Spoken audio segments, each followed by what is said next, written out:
Hey y'all, so I wanted to do an encouragement video today. I want to go off the verse of the day today, which is Matthew 6:34. And it says, "So do not worry about tomorrow, for tomorrow has enough worry of its own." Super simple, super profound. And I know that sometimes we may know that as Christians, but we don't implement it. So for these past couple months, outwardly, I've been doing great. I've been updating you guys, especially if you're tuned into my YouTube channel, about my vlogs and just like my finances being better, me learning financial literacy. Like, that's so important to me.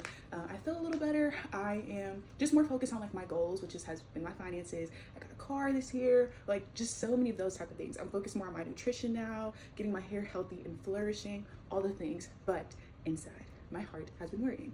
I feel like ever since I was a kid, I would overthink, I would worry, because I didn't know if there was going to be enough manna. I didn't know if there was going to be enough daily bread. Even though I had learned the Lord's Prayer at a very young age, I just didn't think that he was going to provide. And this is coming from someone who's grown up on like Section 8 housing and food stamps and WIC and all that stuff. And so if a payment doesn't hit at a certain time, how are we going to eat?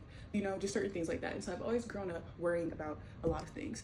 Going back to school and stuff, I know that me and my siblings would not have the newest fits or the newest clothes. Jordans, yeah, that came way later. And I think I got one pair, and I was even shocked to have gotten that, just because I was just so used to scarcity and not having enough.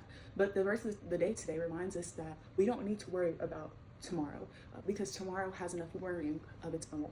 Hear me when I say, focus on today. Let today be what you're worried about. Let today have its own stresses. Let today bring its own confusion. Let today bring its own joy. Like, let's focus on the good as well. Keep in mind that we serve a God who never lets the righteous be forsaken, nor his seed. So your kids, if you have kids, they won't beg for bread out of you choosing to submit and give your life over to God. Keep in mind that it's so easy for us to hold stress within our bodies and to just take on so much weight of the world, but we were never called to do that. He came down here and died for us, even though we were still sinners.